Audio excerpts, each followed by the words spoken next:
द्या. Day by day, every way I am getting better and better. दररोज, दिवसेंदिवस, प्रत्येक बाबतीत, प्रत्येक गोष्टीत मी विकसित होत आहे आणि माझा आत्मविश्वास वाढत आहे. दररोज मी इंग्रजीचे शब्द मी पाठ करत आहे, दररोज मी गृहपाठ करत आहे, दररोज मी ऐकत आहे, दररोज मी बोलत आहे. निश्चितच I will be the best speaker in the future. स्वतःला बोलत राहिलं पाहिजे. हे खूप महत्त्वाचं आणि तेच काम आपण आता चालू करूयात. So let us start the new topic that is the modal verbs. चला आपण आता नवीन मोडल वर्ब्स काढा. आता आपण एक मोडल वर्बची आपण जाऊयात. हॅलो, मोडल वर्ब्स दाखवून घेऊयात आपण. चला, तर याच्यासाठी आपण जायचं आहे. प्रत्येक टॉपिक मी बिगिनिंगपासून सुरुवात करणार होतो. मोडल वर्ब हा टॉपिकच्या अगोदर टू बी, टू हॅव, पण आज आपण हा टॉपिक पाहूयात. ठीक आहे. हे शेवटी डेमो सेशन्स आपले म्हणजे काय, जस्ट मुलांची इंटरॅक्शन्स व्हावं, 10वीच्या मुलांची तयारी व्हावी. उद्याला एक्झाम आहे म्हणून ठेवलं, पण बेसिक ग्रॅमरमध्ये खूप डिटेल आपण जाणार आहोत. खूप डेप्थ आहे. म्हणजे 6वीचा विद्यार्थी सुद्धा त्या बॅचेसमध्ये जरी बसला तर त्याचं परफेक्शन्स आपण करूयात. प्रत्येक each and every concept will be clear, I promise. जे बसलेले बाबा आई असतील तर त्यांना मी एवढं प्रॉमिस देऊ इच्छितो की फक्त भया दिदीनं माझ्यासोबत 1 महिना राहावा, त्याच्यात ट्रेमेंडस बदल करूयात. इंग्रजी तर झाली पाहिजे, तर त्याच्या सोबत अपार्ट फ्रॉम दॅट ट्रेमेंडस बदल झाला पाहिजे त्याच्यात. निश्चितच आपण काम पुढच्या सेशनमध्ये आपण करूयात. तर पहा, जे विद्यार्थी बसलेले असतील तर फक्त बसून उपयोग नाही बेटा. सोबत वही पेन ठेवलंय का? चला बरं, कमान कमान कमान कमान वही पेन ठेवा सोबत. या टॉपिक हा जो टॉपिक आहे हा 7वी, 8वी, 9वी मोडल वर्ब हा टॉपिक 10वी, 12वी, MPC, PSI, STI, बँकिंग ह्या प्रत्येक परीक्षेमध्ये हा प्रश्न विचारला जातो. त्यामुळे हा खूप छोटा आहे. जगाचा जर मला प्रवास करायचा असेल, मला उंच जर भरारी घ्यायची असेल तर मला मोडल वर्बमध्ये सोबत ठेवायचा. जगाचा प्रवास करायचा असेल तर मोडल वर्ब आला पाहिजे. आणि निश्चितच आहे, मी सांगू इच्छितो की तर ही सेशन तुम्ही जर दररोज अटेंड केलात तर जादू आपोआपच तुम्हाला दिसून येईल. You are the real magician. So let us see. तर मोडल वर्ब हा टॉपिक आपण शिकतोय. मोडल वर्ब मी मागे चर्चा केली, ऑक्झिलरी ग्रुप आहे, एक मोठा परिवार आहे. या ऑक्झिलरी परिवारामध्ये आपण पाहिलं ज्यामध्ये to be, to have, to do, बरोबर ना, am, is, are, was, were, have, has, had, shall have, will have, do, does, did हे सर्व भाऊ आहेत. म्हणजे मावस भाऊ, चुलत भाऊ, बाबा, मामा भाऊ, काका भाऊ हे सगळे परिवार आहेत. त्यामधला आहे ऑक्झिलरी. आणि या ऑक्झिलरीमध्ये आपण पाहतोय की मग आपण कोणतं ऑक्झिलरी आहे. तर आपण पाहिलं या ठिकाणी ज्या शब्दामधून बोलणाऱ्या व्यक्तीचा मूड, हेतू, दृष्टिकोन समजला जातो त्याला आपण म्हणत असतो राजानो मोडल वर्ब असं म्हणतो. काय म्हणतो आपण? मोडल वर्ब. म्हणजे व्यक्तीचा मूड कळतो, म्हणजे इंटेन्शन कळतं, वाक्याची छटा दर्शनाचं काम करतं, त्याला मोडल वर्ब्स म्हणतो. मग मोडल वर्ब्स कोणते आहेत? What are the modal verbs? तर आपण पाहिलं can. Can means what? Can means शकणे, शकतो, शकेल आणि शकू.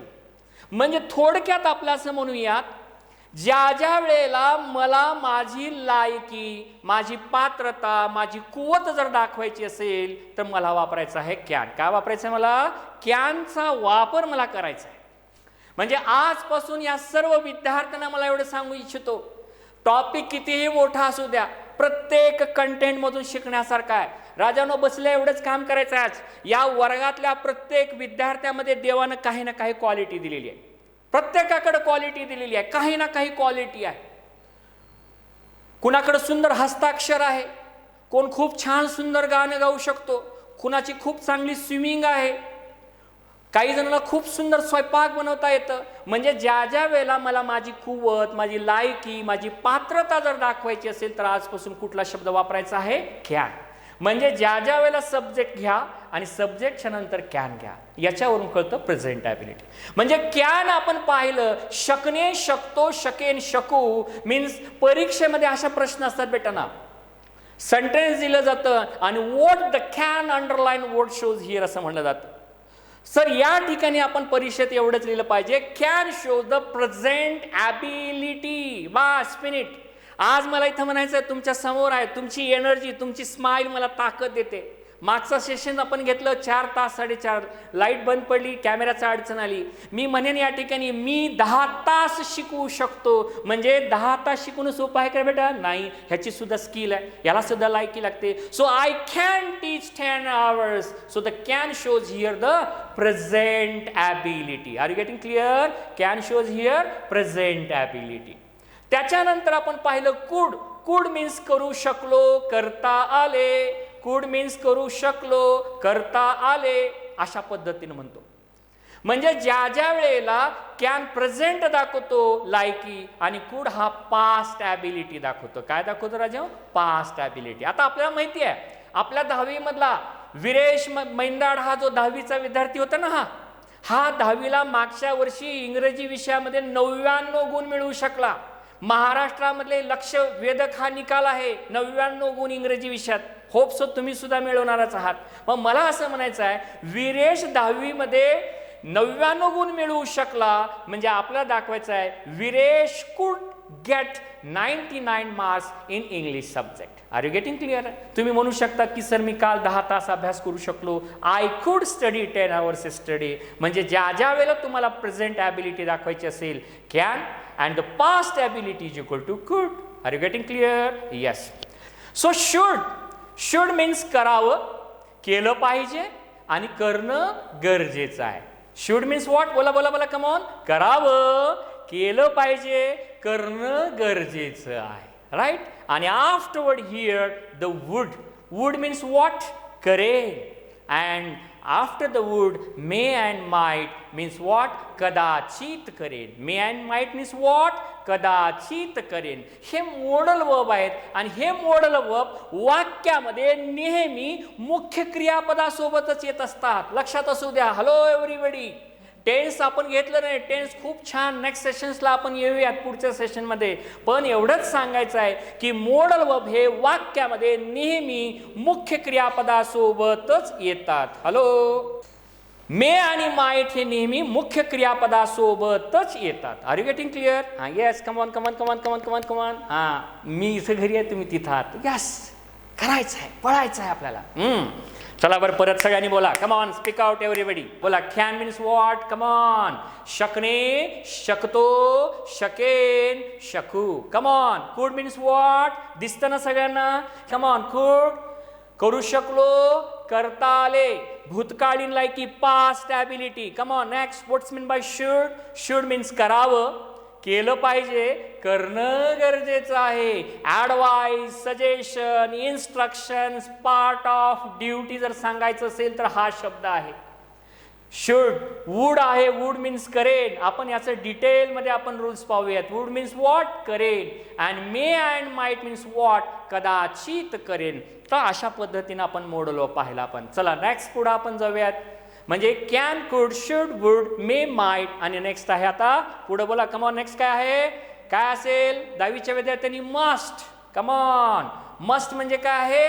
केलंच पाहिजे. म्हणजे आपल्याला ह्या गोष्टी क्लिअर करायच्या आहेत की मॉडल वर्ब हे नेहमी वाक्यामध्ये मुख्य क्रियापदासोबतच येतात. म्हणजे ज्या वेळेला माझी लायकी आहे, माझी पात्रता आहे, मला कॅनचा वापर करायचा आहे. या वर्गातल्या प्रत्येक विद्यार्थ्यामध्ये दडलेला आहे. कपॅबिलिटी, ॲबिलिटी आहे. मग ती ॲबिलिटीमध्ये कशात वापरणार आहात? कॅन मध्ये वापरणार आहात. कशात वापरणार आपण ॲबिलिटी? कॅन. आता मला म्हणायचं आहे आपली मम्मी सुद्धा बघा घरामध्ये खूप आहे. काही जण 5-10 चपात्या केली की थकून गेलेत. बापरे, 10 चपात्या आज खूप केले. बघा अनुभव असते, खूप चपात्या केलेत. पण आपल्या घरामध्ये अशी आहेत, आजी सुद्धा आता काही आहे, आपली आई सुद्धा आहे. एकदा बसली की 20-20, 40-40 चपात्या करते. म्हणजे आपल्या आईची ॲबिलिटी आहे. Are you getting clear? Bablu आपला एक आंबा खात नाही, बबलू 10 आंबे खातोय. म्हणजे 10 खाण्याची सुद्धा कॅपॅबिलिटी लागते. So Bablu can have 10 mangoes at a time. अशा पद्धतीनं आपल्याला म्हणता येतं. ज्या ज्या वेळेला आता मला म्हणायचं आहे, ज्या वेळेला तुम्हाला बोलायचं आहे, तुम्ही 4 भाषा बोलण्याची स्किल आहे तुमच्याकडे ॲबिलिटी, तर तुम्ही म्हणू शकता I can speak 4 languages. Are you getting clear? आता या ठिकाणी आमचा आनंद बसलेला आहे. आनंद आमचा खूप भारी पोहतोय. असं खोल पाण्यात मारलं की असं मस्तपैकी डॉल्फिन सारखं बाहेर येतं. मग मी म्हणेल आनंद आमचा खोल पाण्यात पोहू शकतो. मी कसं वापरणार? Anand can swim in deep water. याला म्हणायची ability. Are you getting clear? माझे बाबा, प्रत्येकाचे बाबा आहेत, खूप काम करतायत, कष्ट आणि कष्ट आहेत. माझे बाबा 10 ने 15 तास काम करू शकतात. My father can work 10 hours. So the can here word shows here the present ability. So whenever such kind of question asked in the question in the examination, so we should have the idea. The can shows here the present ability. कळतं का? Clear? Hello everybody. Can काय दाखवतो? लवकर चला, पुढे चला. Can shows here present ability. पुढे चालतो. Can is equal to present ability. दुसरा आपण घेऊयात. कॅन हा जो शब्द आहे, या बघा एकच शब्द आहे, भिन्न त्याचे वेगवेगळे युजेस आहेत. कॅन हा जो शब्द आहे एकच आहे, पण त्याचे भिन्न युजेस आहेत. नंबर 2, कॅन या शब्दाचा वापर जनरल पॉसिबिलिटी सांगण्यासाठी प्रश्न पडतात परीक्षेमध्ये. Can is equal to general possibility. General possibility म्हणजे कसं सर? बघा, अपघात कोणासोबतही होऊ शकतो, हे लायकी नाहीये. समजा तुम्ही खूप भारी तुम्ही खूप चांगली स्किल आहे, तुम्हाला खूप छान ड्रायव्हिंग जमते आणि तुम्ही निघालेल्यात व्यवस्थित, चालत व्यवस्थित, 60च्या स्पीड नाहीत, पण का सांगता येतं? रात्री वेगवेगळे लोक येतात, कधी कधी मँगो ज्यूस, ॲपल ज्यूस पिण्याला येतात, जोशमध्ये येतात आणि स्पीड न येतात आणि धडक देतात. ज्यूस दिलं, माणूस पिऊन आल्यावर काय खरं गाडीच ना, धडक दिली की संपलं. गेलो की तुम्ही म्हणाल का बा मी खूप छान चालू शकतो. बाबा अपघात कोणासोबतही होऊ शकतो. Accident can happen with anyone else. आणि तिथं विचारला जातं प्रश्न, what the can word shows here. तर तिथं लिहायचं can shows here general possibility. Hello, can shows general possibility. कळतंय सगळ्यांना? आता तसंच उदाहरण देतो मी. इथं लायकी नाही आहे. लायकी आपण पाहिलं, I can swim, I can teach, I can stand 10 hours, I can jump, I can have 20 idli at a time in a breakfast. हे झालं ॲबिलिटी झाली. आणि जनरल पॉसिबिलिटी कुठला? Accident can happen with anyone else. अपघात कोणासोबतही होऊ शकतो, general possibility. त्याच्यानंतर दुसरं बघा, कॅन या शब्दाचा वापर आपण पाहिलं तसंच, जसं की उदाहरणामध्ये आहे, आपण निघालो, योगा आहेत, बाथरूममध्ये गेले, कुणीतरी आंघोळ केलेलं आहे आणि त्याच्यातलं पाणी सगळं त्या सोपचं पाणी सांडलेलं आहे आणि चुकून आपण कधी कधी त्या सोपच्या पाण्यामध्ये घसरतो आणि खाली पडतो. हे लायकी आहे का नाही? मग असं मी म्हणेन,